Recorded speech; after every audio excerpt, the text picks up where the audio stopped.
In this video, we are going to finish up our discussion on section 11.3, 11.4, sorry, the cross product. So we are going to focus on one more application. All right, so we have the volume of this three-dimensional figure. This is a parallelogram on the base, and then also like everything's a parallelogram. The way it's all connected. The way, I'm not sure how to pronounce this exactly. I think it's parallepiped is my guess, which is probably wrong. You can look that up if you care enough for that. But this shape, to find the area, the volume of this, let's make sure to make sense of this. It's the area of the base, and then it's just going to be times the height. All right, stare at the shape for a while, make sure you understand why that would be. So we have area of the base. All right, we can find that. That's a parallelogram. So the area of a parallelogram is the magnitude of their cross product. So there's my base. I got those two vectors at the bottom, B and C. If I take the cross product, that is the vector of base, or the area of the base, area of the parallelogram. Now I got to find h, which is the height. This shape right here is a theta. I apologize, but I can use this theta, and if I look at that triangle, and you can turn it over if you need to, this is theta. I can find what h is using cosine.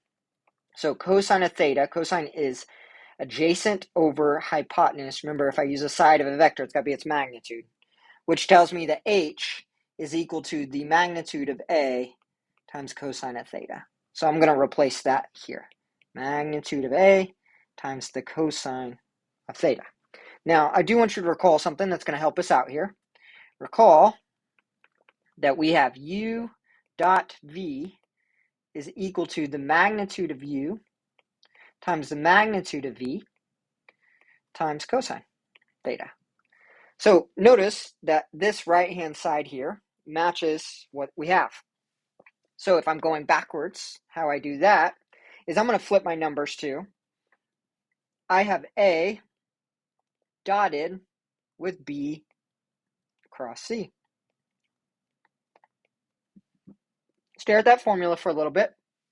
Make sure you're good. Make sure you're good. You can see how it relates. And we get that. So I know, and we want volume, we want it to be positive, so we just take the absolute value. So we actually can find the volume of this three-dimensional figure using that. Now, I'm going to show you something to help you out, because that's a lot to have to compute, right? We'd have to take a cross product. Once you find the cross product, then you dot product, then take the absolute value. It's quite a bit to do. So I'm going to take a look at something. I'm going to help you see it in a different way, and then you're going to use a different formula to do this volume. All right, if I work this out, this is I, J, K, and it's B1, B2, B3, C1, C2, and C3 times, or dotted, because that's going to be a vector, with A. All right, if I keep doing this, I'm going to write it out pretty quick, because, and you can check the formula if you need to. I'm not going to explain it all. Minus B1, C3, minus B3, C1, J, and then plus our last one, which is going to be B1, C2, minus B2, C1, K.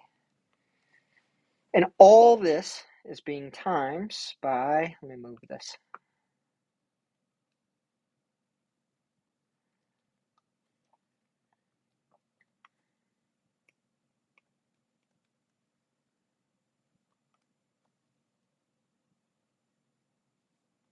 One sec, I apologize for the silence for a moment. There we go. Okay, so this is all being dotted with A. Okay, so we're dotting. So remember, dotting is going to come out with a scalar.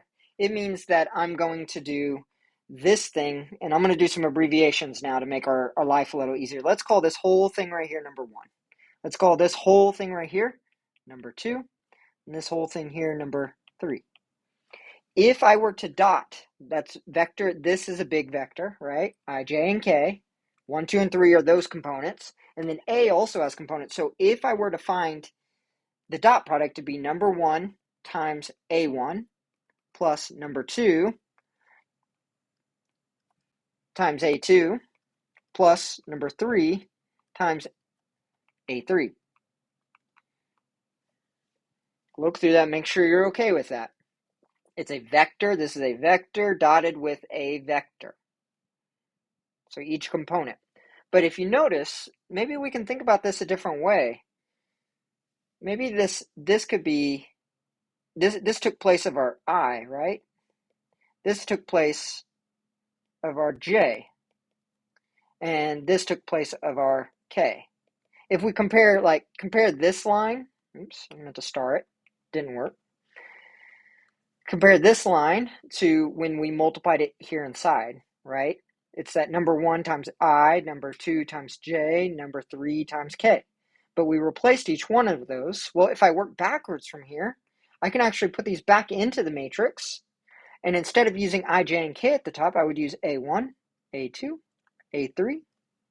And then I would fill in the rest the way they were because I didn't change anything. I just replaced the other ones.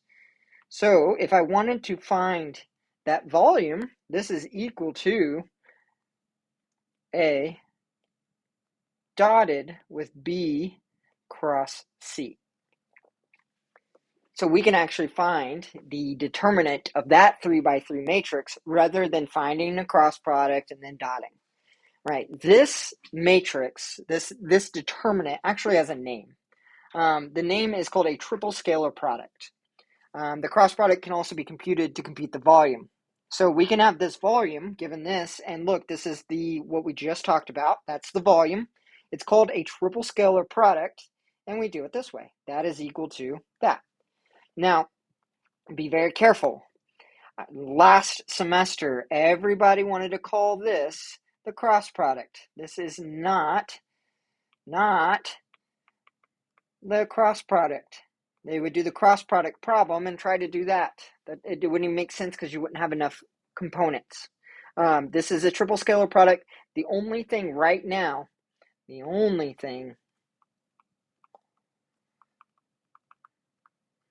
this is at the moment is volume. That's all we know. We don't know anything else about it right now. And by we, I mean you as a student. This may circle around. We're not going to see it again this semester. You won't see it again in DE, but maybe you'll see a triple scalar product in a problem in a class that is specific to your field. All right, let's do one example. This will be the end of this section. So it says find the volume of the three-dimensional figure, the parallepiped, however you say it, given those 4 points. So the first thing I'm going to do is I'm going to find vectors because my formula, the triple scalar product, calls for vectors, not points. So I need a PQ. I also would like to have a PR and a PS. It'd be nice to have all 3.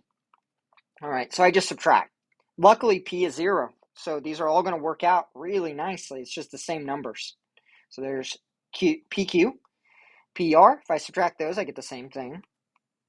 And then PS, I got 114. You can do this with, you could have done QP, QR, QS, but P being 0, it kind of makes that a bit easier. All right, so now I'm doing volume. Volume is the triple scalar product, so it's 3, -2, 1, 1, 2, 2, 1, 1, 4. And I follow the blocking definition. All right, so I do that. This is equal to 2, 1, the determinant of 2, 1, 2, 4 times 3 minus, all right, now I cover up the others, this column. And remember, its intersection is where we pick up that number. So we get 1, 1, 2, 4, pick up that number, we got -2. And I put it in parentheses because I want to make sure I'm multiplying. Plus, all right, I have my third column. And then the intersection is at 1. And I got 1, 2, 1, 1 times 1. Now I use my determinant algorithm. I got 8 minus 2 times 3 minus 4 minus 2 times -2 plus 1 minus 2 times 1. We get 18 plus 4 minus 1, which is 21. All right, that is the volume of that shape. We don't have units, so you could say units cubed. You could do that if you'd like to. I have one more question. Can volume be 0? Well, if that's it, if the volume is 0, that means that one of the vectors is 0. And what this tells me is that the 3 vectors are coplanar. Think about it. If it has no height, so let's go back up to our shape up here. If I go to this shape and it has no height, it's not going to have a volume. And then that means that this vector, and then that A vector was probably out something like that. They're all lying in the same plane. So we'll write one more statement here. If A dotted with B cross C, that's that triple scalar product, is 0, then vectors are coplanar. All right, we'll end this section with this. The cross product and the dot product are going to be extremely helpful going forward. We are going to start working our way to doing calculus on vectors and what that looks like.